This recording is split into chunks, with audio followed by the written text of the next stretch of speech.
시편 73편 6절에서 12절까지 말씀, 구약성경으로 보실 분들은 구약성경 854쪽의 말씀입니다. 제가 6절에서 12절까지 말씀 봉독해 올립니다. 그러므로 교만이 그들의 목걸이요 강포가 그들의 옷이며 살찜으로 그들의 눈이 솟아나며 그들의 소득은 마음의 소원보다 많으며 그들은 능욕하며 악하게 말하며 높은 데서 거만하게 말하며 그들의 입은 하늘에 두고 그들의 혀는 땅에 두루 다니도다. 그러므로 그의 백성이 이리로 돌아와서 잔에 가득한 물을 다 마시며 말하기를 하나님이 어찌 알랴 지존자에게 지식이 있으랴 하는도다. 볼지어다 이들은 악인들이라도 항상 평안하고 재물은 더욱 불어나도다. 아멘.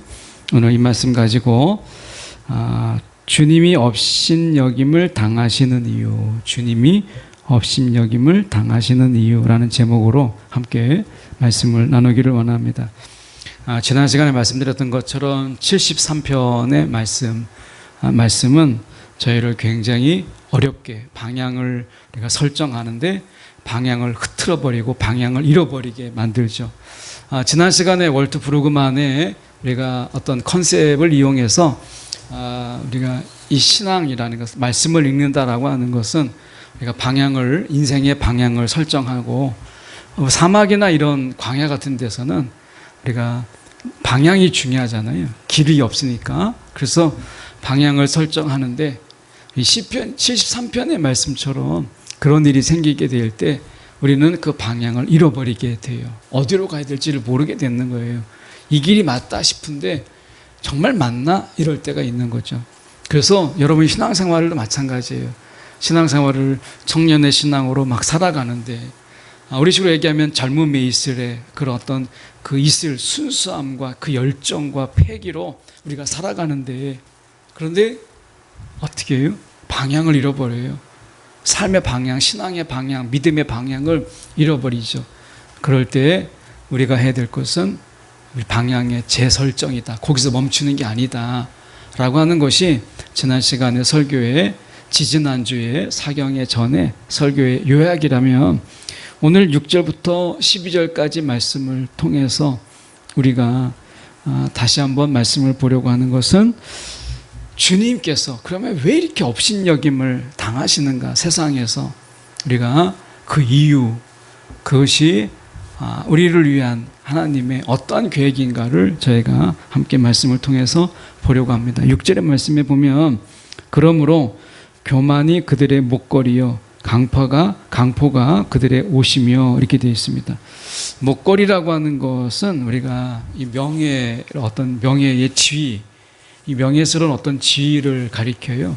제가 남수단에 갔을 때 2013년에 남수단을 방문했을 때 거기에 이 케레피, 그러니까 데레토라고 하는 남수단 주바가 수도인데 주바 옆에 이 데레토라고 하는 땅을 30만 평을 무상으로 공급받아서 거기에 초등학교를 처음 이제 건립하려고 현수막까지 다 지어가지고 갔어요. 가서 이제 기공식을 하려고 이렇게 이제 현수막도 만들고 뭐 기념품도 만들고 해서 바리바리 가져갔거든요.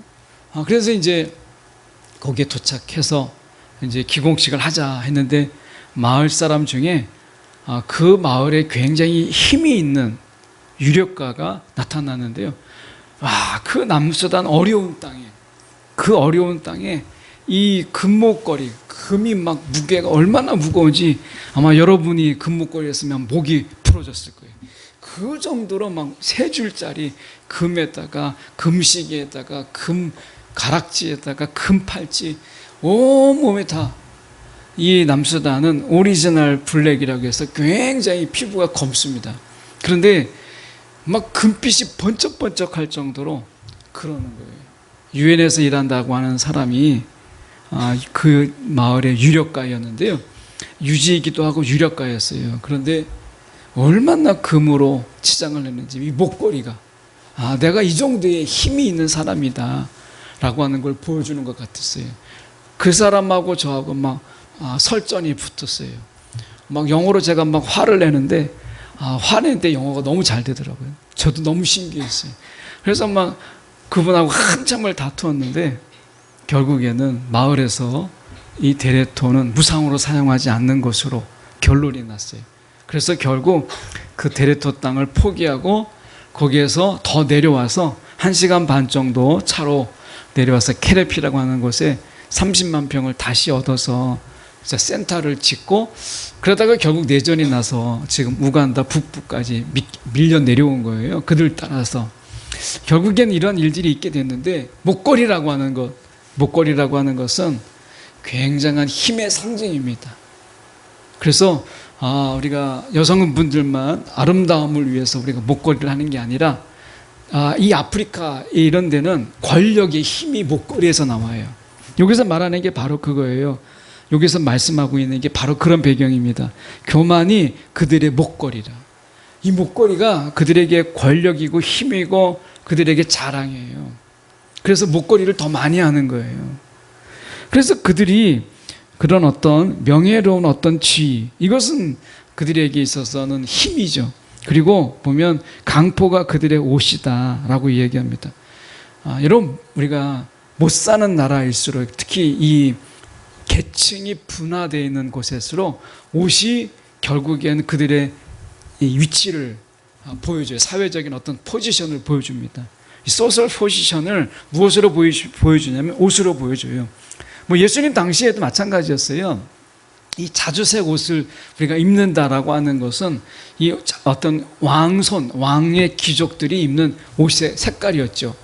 우리나라에도 마찬가지로 옷 색깔이 결국 귀족이냐 어느 정도 신분이냐에 따라서 우리가 보여줬죠. 비단, 물론 색깔은 아니지만 어떤 옷을 입느냐가 굉장히 중요한 신분을 드러내는 것이었어요. 여기도 마찬가지로 강포가 그들의 옷이다라고 하는 것은 결국 그들의 옷을 보고 사람을 판단했다라고 하는 것을 보여줘요.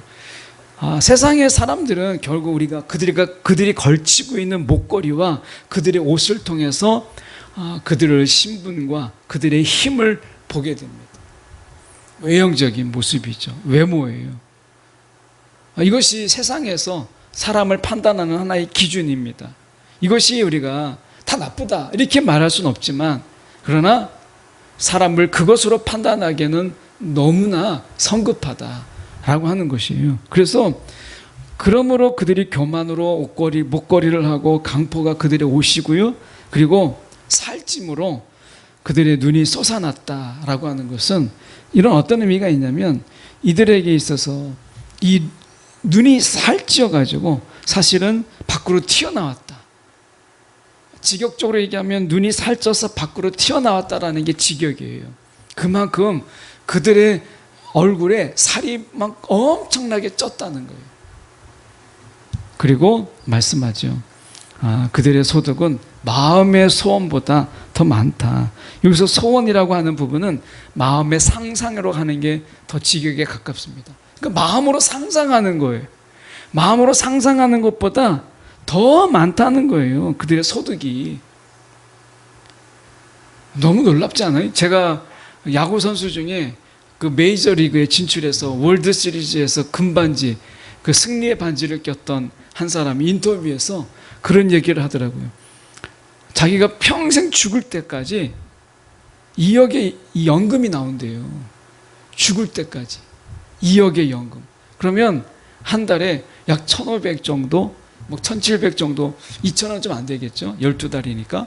근데 1,000 이상에 1,500만 나와도, 아니 저 같은 경우는 5,000자 앞에 빼고 500만 나와도, 500짜리만 빼도 50짜리만 해도 우리가 충분히 사는 분들도 계시잖아요. 근데 연금이, 여러분 놀라지도 않네요. 이 연금이라는 거, 연금이 1년에 2억씩 나온대요. 죽을 때까지. 야, 그 월드 시리즈 그 우승하는 게, 야, 그 정도의, 야, 힘이 있으니까 다 누구나 다 그 월드 시리즈에, 미국의 야구에 우승을 하고 싶은, 야, 그런 마음이 들겠다 이런 생각이 들었어요. 여러분, 우리가 세상에서 우리가 볼 때 세상의 기준에 보십시오. 그들의 소득이 마음의 상상보다 더 많다는 거예요. 우리가 상상할 수 없는 천문학적인 금액들이 세상에서 이 악인들에게 소득이었다는 거예요. 소득. 이 상상이 가세요? 상상할 수 없는 거죠. 우리는 그들의 상상보다 더 많다는, 마음의 소원 정도가 아니라 그들의 상상보다 그들의 소득이 더 많았고요. 교만하고 그렇게 강포에 쌓여서 살아도 그들에게 있어서는요, 얼마나 먹을 게 많은지, 얼마나 소득이 많은지, 이렇게 생각하면 여러분 벌써 마음이 흔들리지 않아요? 야, 나는 뭔가 목회하면서요, 여러분 제가 목사지만 이런 분들을 이런 악인이라고 하기는 좀 어렵지만 세상에서 하나님을 모르고 하나님을 믿지 않고 살아가는데 세상에서 걱정 없이 살아가는 사람들을 만나게 될 때 너무 힘듭니다. 제가 그 반포라는 지역에서, 반포에서 꽤 부자인 집에 전도를 하러 갔었어요. 그래서 전도를 하러 이렇게 갔는데 집에 딱 들어서자마자 대리석이더라고요. 그 장판이 아니에요. 장판이 그냥 여기 우리 교회처럼 이런 타일이 아니라 그 들어갔는데 대리석으로 깔려 있어요. 이상하네. 여러분 놀라질 않네. 그 집이 대리석으로 깔려 있다고요. 그리고 벽도 대리석이야. 경험을 안 해서 그런가요? 아니면 상상할 수가 없어서 그런가요? 여러분 대리석에다가 대리석 이 옆에 페인트 칠하고 장판한 게 아니라 대리석으로 깔려 있어요. 그리고 집에 딱 들어갔는데 그냥 자동 문이 쫙 열려요. 차 주차장이. 그 주차장이 개인 주차장이에요. 다세대 주차장이 아니라 개인 주차장으로 거기에서 올라갈 수 있어요. 자기 집으로.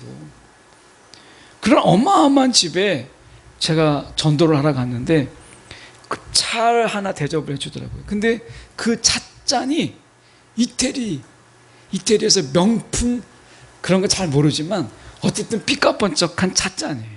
막 잔을 들기가 무서워요. 깨뜨릴까 봐. 그런 잔에 커피를 마시는데 속으로 제가 어떤 생각이 들었느냐, 이 집에서 정말 예수를 전한다는 이게 가능할까? 정말 내 사는 꼴보다 훨씬 더 잘 사는데 예수를 전하는 게 맞나?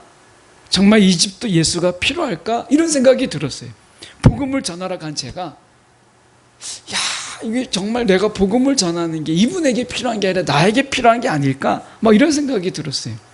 그리고 사진을 보니까 남편이요, 골프채를 들고 막 필드에서 골프 치는 사진이 있고, 자녀는 아마 조기 유학을 했는지 해외에서 사진 찍은 게 딱 사진이 있더라고요.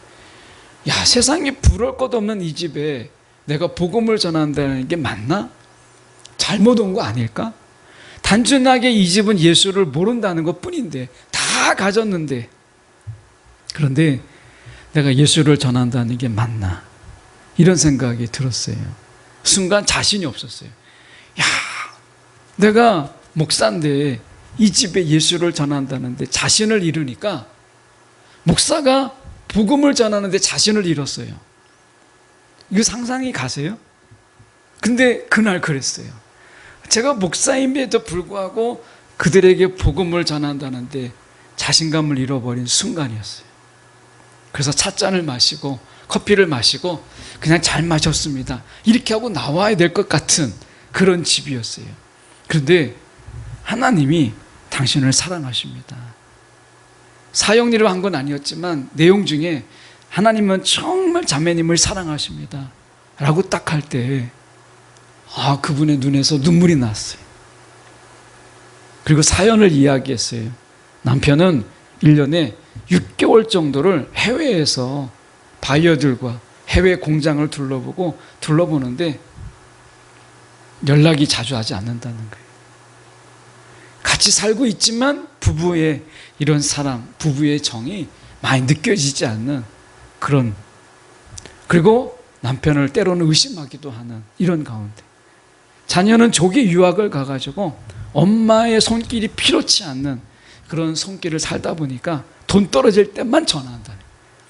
돈 떨어질 때만. 돈이 필요할 때만 전화하지 엄마 어떻게 지내는지 안부 전화 없는. 그래서 늘 집에 들어가면 혼자인 날들이 1년에 반 이상이에요. 그래서 그분은 너무 외로워서 하는 게 뭐냐? 쇼핑이에요. 근데 예쁜 옷을 사와고 그리고 맛있는 걸 사와도 혼자 먹어야 되고 자기가 옷을 입고 드레싱 하는데 이것을 어떻게 보여줄 사람이 없는, 자기를 코디 딱 해서 입했는데 보여줄 사람이 없어서 거울 보고 자기가 사진 찍어서 자기 친구들에게 보내는 게 전부인 그런 삶이었어요. 예수님을 전하는데 무릎 꿇고 듣더라고요. 근데 그분이 눈물을 펑펑 흘리는 거예요. 너무 당황해가지고 야, 이거 내가 뭘 잘못했나? 뭐 이렇게 생각이 들죠. 마지막에는 그분이 영접의 기도를 따라하면서 자기가 정말 교회 나오고 싶다고 막 고백하는데, 야, 예수가 필요치 않은 인생은 없구나. 모든 인생에 다 예수가 필요하구나. 그거 하나 깨달았어요. 제가 그 자리에 가서 더 은혜를 받았어요. 예수가 필요치 않은 인생은 없더라고요. 돈으로 그렇게 막 온 집안을 돈으로 다 둘러싸여도 그 집에 그 영혼은 너무나 외롭고 그 영혼은 예수가 없으면 사막 같은 인생을 살더라고요. 그분이 첫 마디가 뭐였냐면, 제가 돈에 너무 놀래니까 그 집안에 너무 화려하죠? 그 얘기였었어요. 여러분, 우리가 이 악인들의 형통하는 것, 그런데 마음의 가난은요, 마음의 가난함은 우리가 감출 수가 없더라고요. 그러니까 이 말씀 속에서 보세요. 8절에 그들은 능욕하며 악하게 말하며 높은 데서 거만하게 말하며, 이렇게 이야기해요. 이 능욕한다라고 하는 것이, 능욕하며 악하게 말한다는 게 뭐냐면 아주 고통스럽고 아주 파괴적인 말을 이야기한다는, 압제죠, 압제. 이들의 말은 그 자체가 남들에게 압제하고 남들에게 우리가 억압하는 이런 이야기. 그들의 말 자체가 압제예요.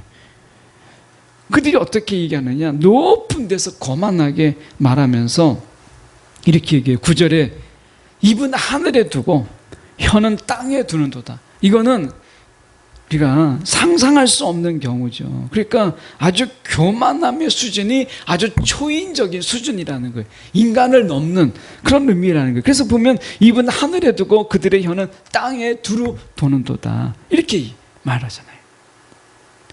사람의 수준 정도가 아니라 이제 거의 살아있는 신의 수준에까지 이르게 되는 그런 교만함으로 그들이 이야기하고 있다. 신 같은 교만, 악인의 교만이 어느 정도까지냐, 결국 신의 정교회까지 이르게 되는 교만이었다는 거예요. 더 놀라운 것은 10절이에요. 그러므로 그의 백성이 이리로 돌아와서 잔에 가득한 물을 다 마시며, 이렇게 돼 있어요. 사람들이 그들을 따라요. 그 교만하고 그리고 그 압제적인 그의 삶을 부러워해요. 그들의 강포에 휘둘리는 옷을 부러워해요. 나도 저 옷을 입고 싶다. 저들이 두르고 있는 목걸이를 나도 두르고 싶다. 그래서 그들을 따르는 자들이 구름대같이 많다는 거예요. 문제가, 여러분 뉴스에 보셨죠?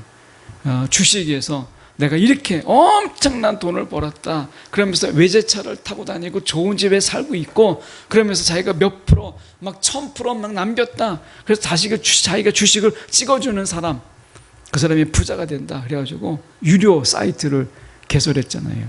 사람들이요, 돈을 내고 얼마나 몰렸는지 나중에 보니까 다 가짜였어요. 가짜 인생이었어요. 그가 가지고 있는 집도 가짜였고 그의 차도 가짜였어요. 지나가는 옆에 있었던 차, 세워진 주차된 차에 사진을 찍은 거고 그의 집은 다 가짜였어요. 남의 집이었어요. 그리고 그는 주식으로 그렇게 많은 돈을 벌지도 못했어요. 그나마 벌었던 것도 다 탕진했어요. 그런데 많은 사람들이 그에게 박수를 보내고 그의 강의를 듣고 투자를 하고 그렇게 했던 이유, 그의 화려함. 이 화려함에 스스로 속은 거예요. 그래서 그가 유튜브 방송할 때마다 많은 사람들이 접속해서 돈을 내고 그걸 보는 거예요. 그렇게 화려했던 그의 인생이 다 결국에는 거짓이었다는 거예요. 놀랍잖아요. 여러분, 우리는 그런 거짓에 속지 않을 자신이 있으십니까?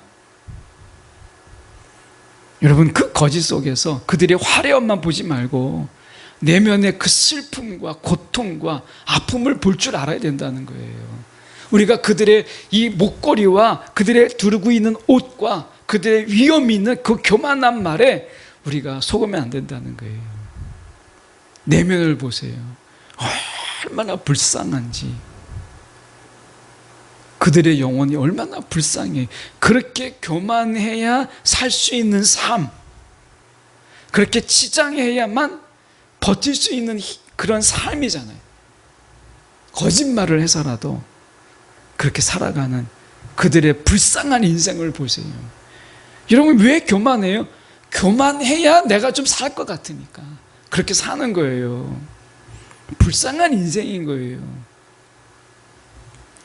결국 그들이 지금 세상이 얼마나 이 번영과 쾌락에 목이 마르는지 그들을 추앙하는 것을 보잖아요. 여러분, 우리가 속으면 안 돼요. 이 시인도 그를 부러워하면서 그들의 그 번영과 그리고 그 쾌락에 막 목이 멜라가지고 너무나 악인인 걸 뻔히 아는데도 너무나 매력적이기 때문에 그들을 쫓아가는, 여러분, 우리의 삶이 있잖아요. 여러분, 우리의 그러한 삶을 불쌍히 여기시는 분이 주님이세요.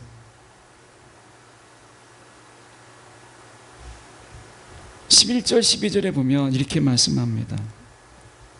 말하기를 하나님이 어찌 알랴? 지존자에게 지식이 있으랴?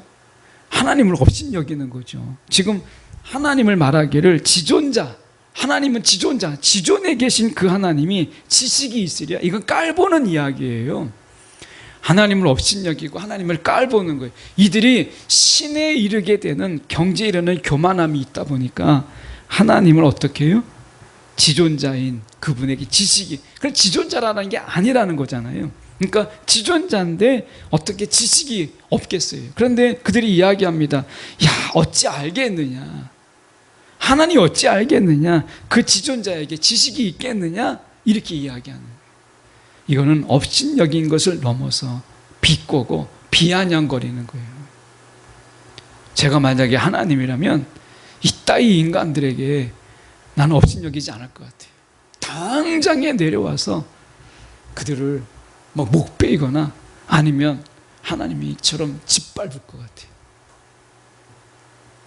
그런데 하나님께서 지금 더 놀라운 것은 12절이에요. 볼지어다 이들은 악인들이라도 항상 평안하고 재물은 더욱 불어나도다.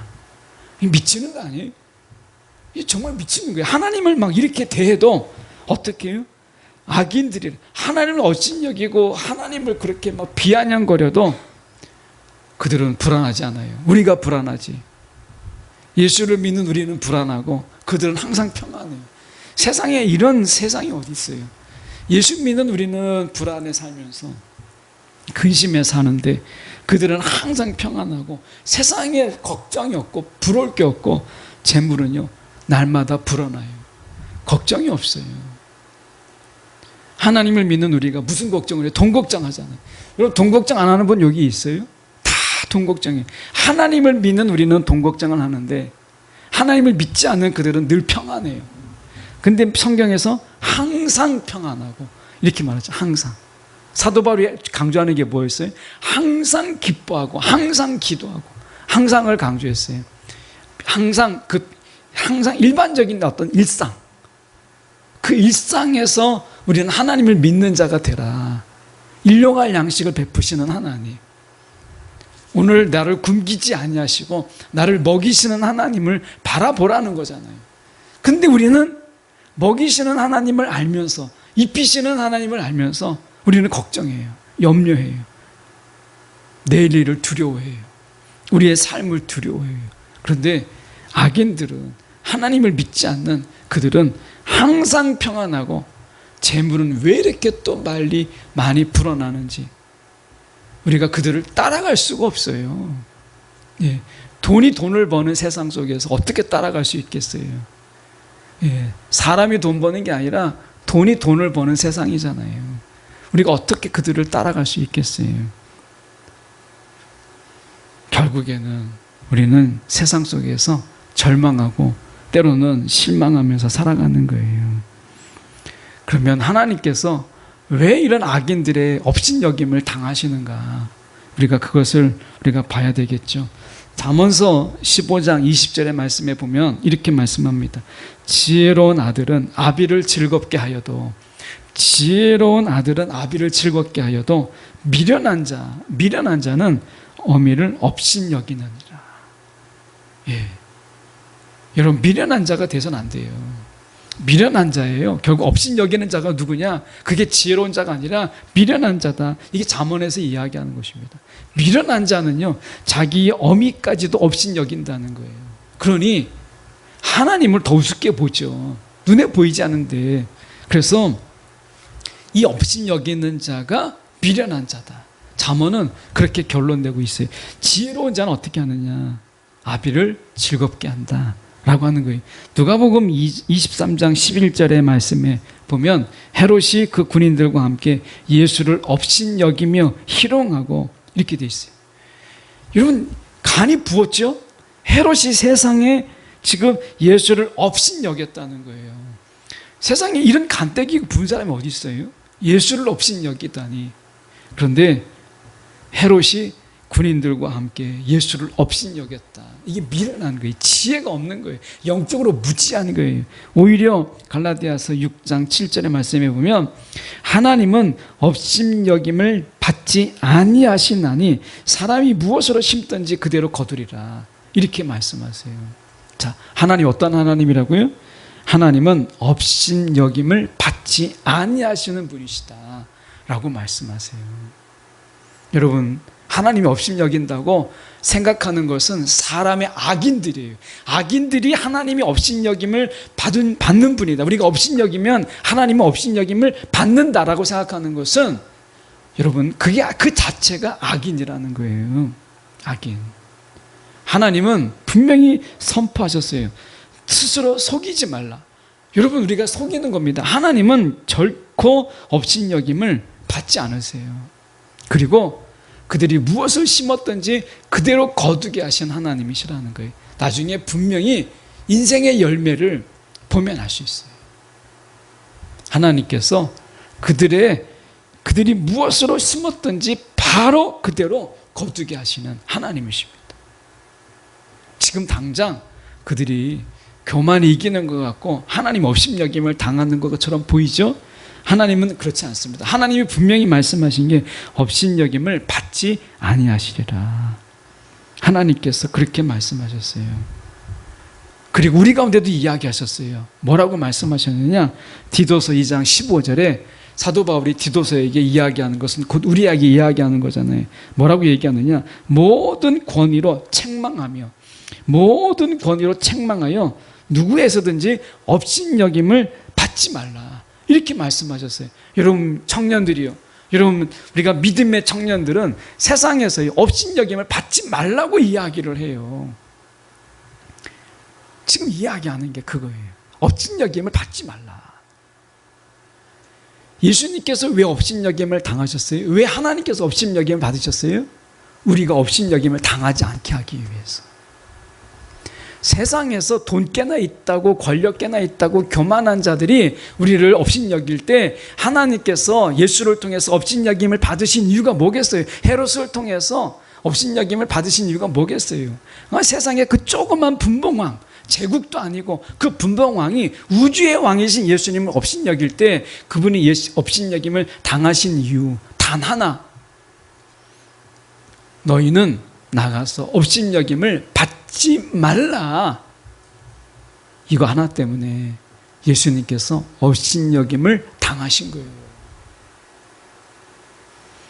그래서 사도 바울은 그 예수 이름으로 이 디도에게, 그가 마음으로 낳은 아들, 영적인 아들에게 이야기하는 겁니다. 누구에게서든지 업신여김을 받지 말라. 오히려 너희는 권위로 그들을 책망하는 자가 되라. 이렇게 말씀하고 있는 거예요. 세상을 여러분 책망하는 그런 영적 권위를 가지세요. 당당하세요. 힘이 있다고, 돈이 있다고 그 앞에서 비굴하고 여러분 그들에게 업신여김을 당하지 마세요. 우리를 업신여기는 자가 있다면 여러분 예수의 이름으로 그 권위로 그들을 책망하세요. 감히 내가 하나님의 딸이고 하나님의 아들인 나를 너가 업신여기느냐? 여러분 이런 당당함이 필요한 거예요. 여러분 업신여기는 것은 예수로 좋게요. 이 세상에서 악인들의 업신여김을 당하는 것은 예수로 끝났어요. 예수님께서 다 이루셨다라는 그 말 속에서는 이미 이 악인들의 업신여김을 당하는 것은 예수로 끝났다, 다 이뤘다, 이 속에 포함되는 거예요. 그리고 저와 여러분은 세상에서 업신여김을 받지 말라라고 말씀하세요. 여러분 기억하십시오. 예수가 필요치 않는 인생은 없다. 아무리 악인들이라도요, 그들이 잘 사는 것 같죠? 그런데 그들은 외형이에요. 외형. 말씀해 보세요. 다시 가서 보세요. 내면의 모습이 없잖아요. 그들의 다 외면적인 모습이에요. 교만이 그들의 목걸이다. 강포가 그들의 옷이다. 얼마나 피둥피둥 살쪘는지, 눈이 살찜으로 눈이 솟아난다. 다 외모 외형이에요. 외모 외형. 그런데 내면은 없어요. 그들의 내면이 얼마나 사막 같은지, 그들의 내면이 얼마나 광야 같은지, 여러분 그들의 모습이 저 시베리아 벌판처럼 얼마나 냉랭한지 우리가 볼 수 있어야 돼요.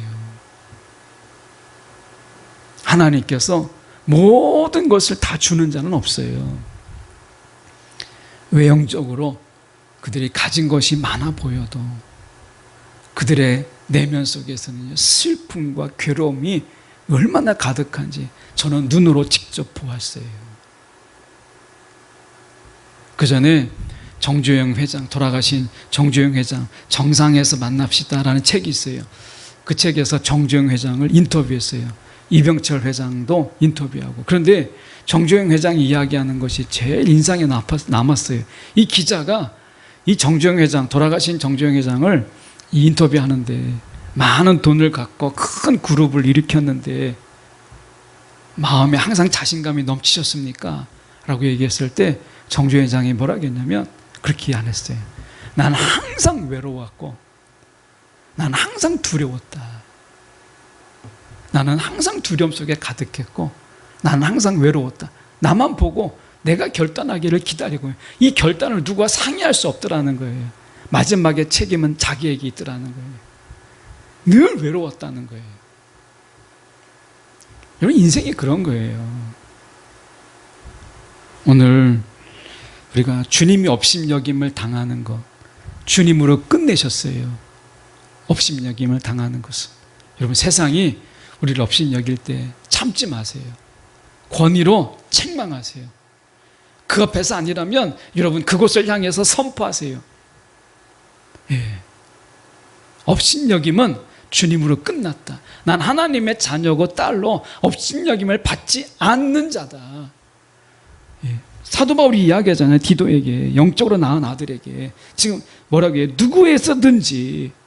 누구에서든지 돈이 많든지 악한 자이든지 교만한 자이든지 그가 신처럼 스스로를 높이는 자이든지 너희가 업신여김을 받지 말라라고 말씀하시잖아요.